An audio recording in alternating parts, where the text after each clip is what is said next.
Vote দিছে শুধুমাত্র তাদের দায়িত্ব কিন্তু আমার না। আমার দায়িত্ব যারা আমাকে ভোট দিছে তাদের প্রতি আমার যতটা দায়িত্ব, যারা আমাকে ভোট দেয় নাই তাদের প্রতিও আমার সমান দায়িত্ব। যারা হিন্দু ধর্মাবলম্বী তাদের প্রতি আমার যেই দায়িত্ব, মুসলমানদের প্রতি আমার সেই দায়িত্ব। আমি নাগরিক হিসাবে আপনাকে যে সেবাটা দেওয়া প্রয়োজন আমি এই সেবাটা দেওয়া অব্যাহত রাখবো। এবং আমি এই সেবা দেওয়াকালীন আমি কোনো ধরনের এই যে ধর্মীয় পরিচয়, আপনার ভাষার পরিচয়, গোত্রের পরিচয়, এই পরিচয়গুলোকে কোনো প্রাধান্য দিব না। এটা আপনারা আগামী 5 বছর দেখবেন। এবং এই সময় আপনাদের সহায়তা আমি চাই।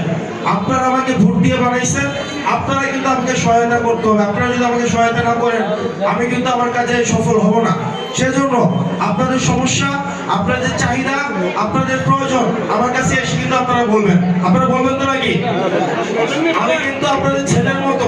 সেই জায়গা থেকে আমি একটা জিনিস নিশ্চিত করছি, ধর্মীয় বিশ্বাস ভিন্ন থাকা সত্ত্বেও সাংস্কৃতিকভাবে, অর্থনৈতিকভাবে, সামাজিকভাবে আমাদের যে মেলবন্ধন আছে সেটা অটুট থাকবে। এবং এটা হচ্ছে 21তম বছরের পর্ব। আপনাদের 21তম বছরের মতো এই প্রোগ্রাম হচ্ছে 22তম বছর। আমি প্রত্যাশা করব আরো আড়ম্বরের সাথে যেন আপনারা পালন করতে পারেন। সেজন্য যে ব্যবস্থা নেওয়া প্রয়োজন, প্রশাসনিক যে ধরনের সহায়তার প্রয়োজন, অর্থনৈতিক জায়গা থেকে যে ধরনের সহায়তার প্রয়োজন, স্যার এখানে আছেন, এখানে জরিদা আছেন, আমি আমার জায়গা থেকে আমার সামর্থ্যের সর্বোচ্চটা দিয়ে আপনাদেরকে সহায়তা করব। এবং আমি আপনাদেরকে নিশ্চিত করতে চাই যে ভুল ধারণাগুলো হয়তো আমাদের সম্পর্কে আছে, এই ভুল ধারণার একটা হচ্ছে বাস্তবসম্মত নয়। যে একটা এক ধরনের আপনাদেরকে এবার নির্বাচনের আগেও আপনাদেরকে ভয়ভীতি দেখানো হয়েছে, এগুলো এবার নির্বাচনের আগের দিনরা তো ভয়ভীতি দেখানো হয়েছে।